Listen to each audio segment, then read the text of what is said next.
নমস্কার বন্ধুরা, আমি সুপ্রিয়া।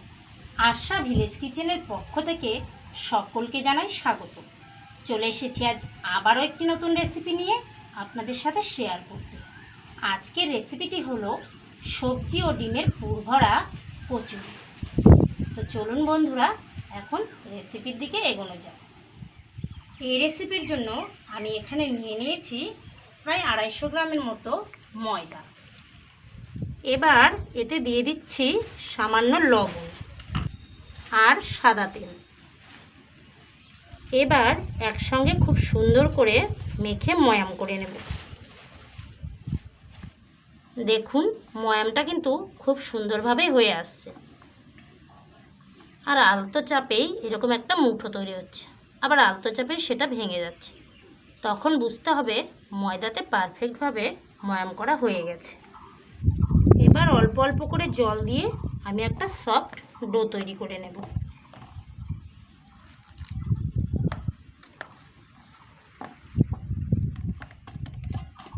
দেখুন বন্ধুরা, ডোটা আমার তৈরি হয়ে গেল। এবার এতে কিছুটা তেল আমি এইভাবে মাখিয়ে দিচ্ছি।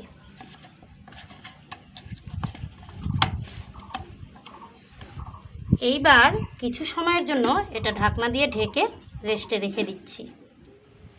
উনুনটা জ্বালিয়ে নিলাম। এবার কড়াইটা বসিয়ে দেব।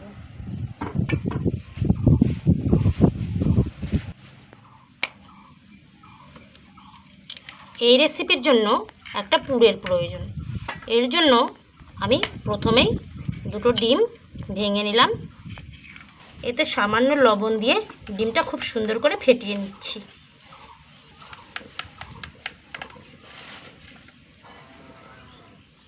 দিয়ে দিচ্ছি কিছুটা তেল। এবার তেলের মধ্যে দিয়ে দিলাম সামান্য একটু জিরে।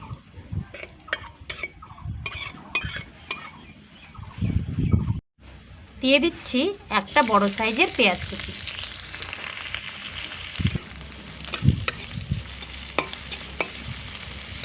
এইবার দিয়ে দিচ্ছি 5-6টা কাঁচা লঙ্কা কুচি। একসঙ্গে পেঁয়াজটাকে খুব সুন্দর করে হালকা লালচে করে ভেজে নেব। পেঁয়াজটা ভাজা হয়ে গেছে। এবার দিয়ে দিলাম কুচনো আলু, কুচনো গাজর, কুচনো পটল। এবার সমস্তটাই একসঙ্গে একটু হালকা করে ভেজে নেব।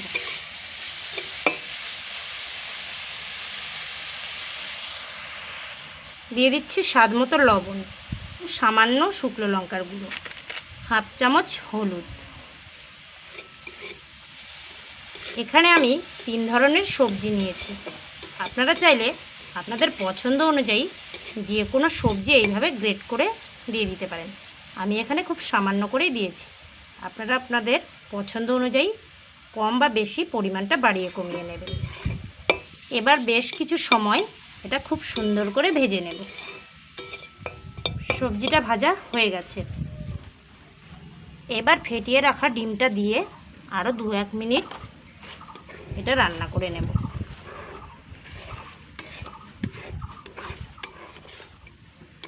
প্রচণ্ড হাওয়া আজকে, যার জন্য রান্না করা খুবই অসুবিধা হচ্ছে।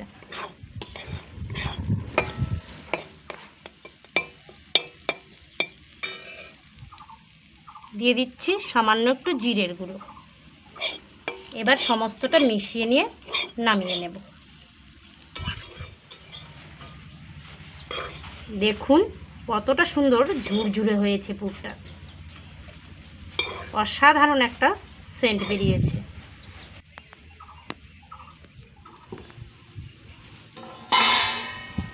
দেখুন, এদিকে পুরটা তৈরি করতে করতেই ডোটা খুব সুন্দরভাবে সফট হয়ে গেছে। এবার এই ডোটাকে আবারও একটু মেখে নেব।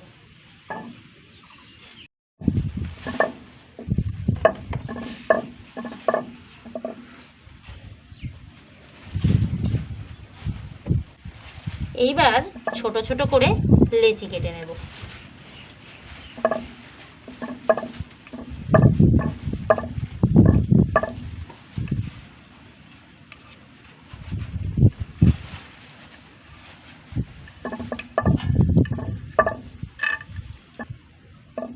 দেখুন আমি এইভাবে টুকরো টুকরো করে কেটে নিয়েছি। আপনারা আপনাদের পছন্দ মতো ছোটো বড়ো করে নিতে পারেন। সবকটি লেচি আবার সেই গামলায় রেখে ঢাকনা দিয়ে ঢেকে দেব, তা না হলে উপরটা শক্ত হয়ে যেতে পারে। আর একটা লেচি এইভাবে নিয়ে হাত দিয়ে গোল করে নিচ্ছি।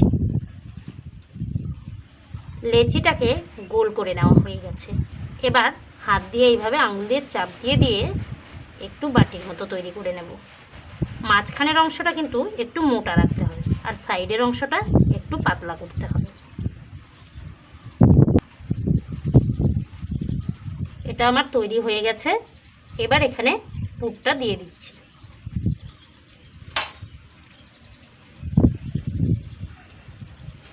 সমস্ত পুরটা দিয়ে এইভাবে খুব সুন্দর করে চাপ দিয়ে দিয়ে মুখটা মুড়িয়ে নেব।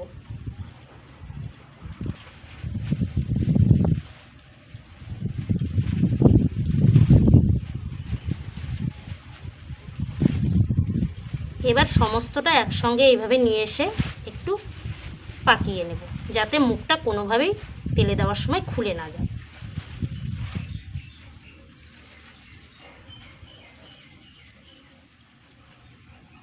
এবার হাতের তালুতে রেখে এইভাবে একটু চাপ দিয়ে নিই। দেখুন একটা কিন্তু আমার তৈরি হয়ে গেছে।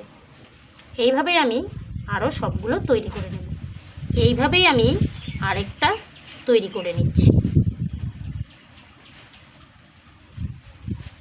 আবারও বলছি, এর সাইডের অংশগুলো কিন্তু একটু পাতলা করতে হবে, আর এই মাঝের অংশটা একটু মোটা রাখতে হবে।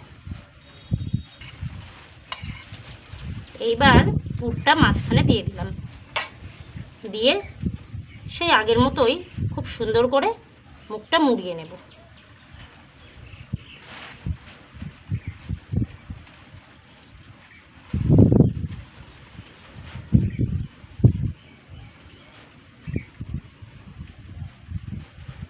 এইবার হাতের তালুতে রেখে চাপ দিয়ে নেব। দেখতে দেখতে আমার কিন্তু দুটো তৈরি করা হয়ে গেল। এইভাবেই আমি বাকি সবগুলোই তৈরি করে নেব। দেখুন সবগুলোই আমি এইভাবেই তৈরি করে নিয়েছি। এইবার এগুলোকে তেলে ভেজে নেব, একদম মুচমুচে করে। তেলটা গরম হয়ে গেছে। এবার একে একে আমি কচুরিগুলো তেলে ছেড়ে দিচ্ছি।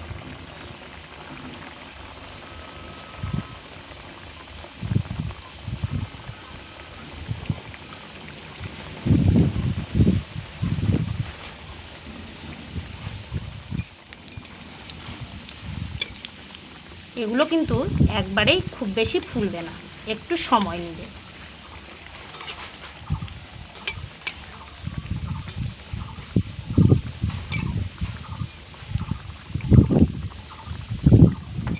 দেখুন কতটা সুন্দর হয়েছে, আর হালকা হালকা কিন্তু কালার আসতে শুরু করে দিয়েছে। একদম লালচে কালার করেই এগুলোকে আমি ভেজে তুলে নেব।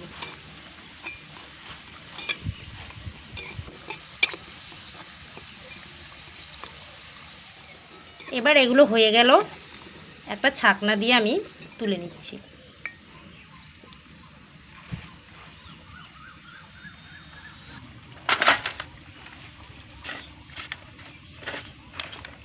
কতটা সুন্দর হয়েছে দেখে বুঝতেই পারছেন। সবগুলোই আমার ভাজা হয়ে গেল। এবার এগুলোকেও ছাকনা দিয়ে তেল থেকে তুলে নিচ্ছি।